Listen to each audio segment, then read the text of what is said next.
Gold, diamonds, oil, coltan, the glint of promise, the scent of wealth. Imagine for a moment that your country, your home, discovers it's sitting on one of these treasures. Logically, we'd think it's the winning ticket to the planetary lottery. A secure future, a paradise on earth with prosperity, the best education, cutting-edge healthcare, and an enviable quality of life. But now, look closer. Why is the real picture so often this? Slums surrounding oil refineries. Children working in mines where the minerals for our phones are extracted. What if I told you that these treasures, with terrifying frequency, are actually a curse in disguise? That instead of building nations, they fracture them.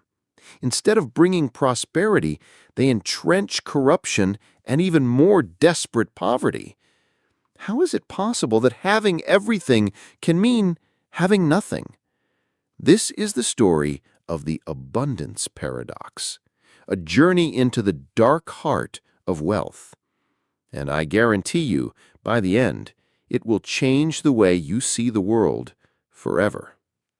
Let's look at the facts, because they are brutal. Venezuela has the largest proven oil reserves in the world, more than Saudi Arabia, and yet it suffers from one of the worst humanitarian crises on the planet, with hyperinflation that has pulverized its economy. Let's go to the Democratic Republic of Congo. Its soil holds mineral resources valued at $24 trillion.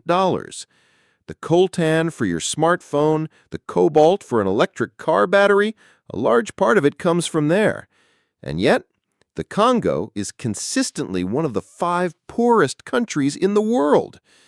Nigeria, Africa's oil giant, exports billions of dollars in crude, but more than 60% of its population lives on less than $2 a day. The pattern is undeniable. It's frustrating, and it's tragic. It seems the richer a country is underground, the poorer its people are on the surface.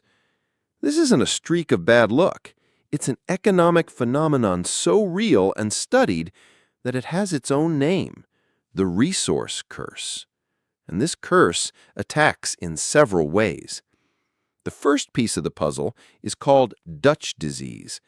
The name comes from the Netherlands in the 60s, which, after discovering natural gas, watched as the rest of its industries withered. Imagine our fictional country, Aurora, discovers a gigantic oil field. Step 1. The whole world wants Aurora's oil. The demand for its currency, the Aurora, skyrockets. Step 2. The Aurora becomes super strong. One Aurora now buys twice as many dollars as before. The people of Aurora feel rich. Step 3. An Auroran farmer who used to export coffee now finds his product is twice as expensive for the international market. Nobody buys it. His farms go bankrupt. Textile factories, tech companies, they all suffer the same fate. Meanwhile, with their currency so strong, it's dirt cheap for Aurora to import everything. Local products can't compete. The result: Aurora's entire economy has become addicted to and dependent on a single pillar: oil. And when the international price of crude plummets, as it inevitably does, Aurora's economy doesn't just teeter, it disintegrates. The second factor is even darker and has to do with human nature: corruption and conflict. Natural resources are what economists call point source wealth. It's easy money, concentrated in one place. It's much easier for a corrupt leader or an armed group to seize control of a diamond mine or an oil well than to build, manage, and tax a diversified economy with thousands of small businesses. This creates a magnet for the worst kind of politics. Why bother governing well if you can simply control the flow of money from the resource? This money isn't invested in hospitals, schools, or roads.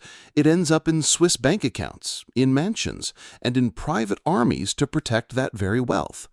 And if the prize is that big, people are willing to kill for it. The blood diamonds of Sierra Leone or the civil wars in Angola are the most extreme example.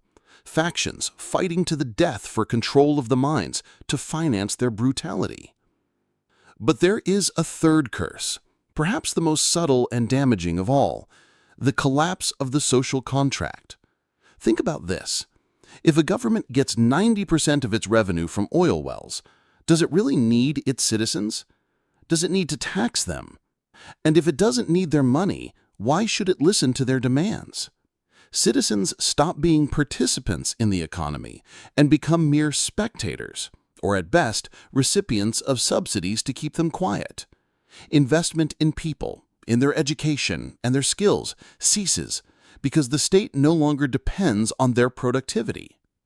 But is this curse inevitable? Are these countries doomed? Absolutely not. And this is where the story becomes hopeful.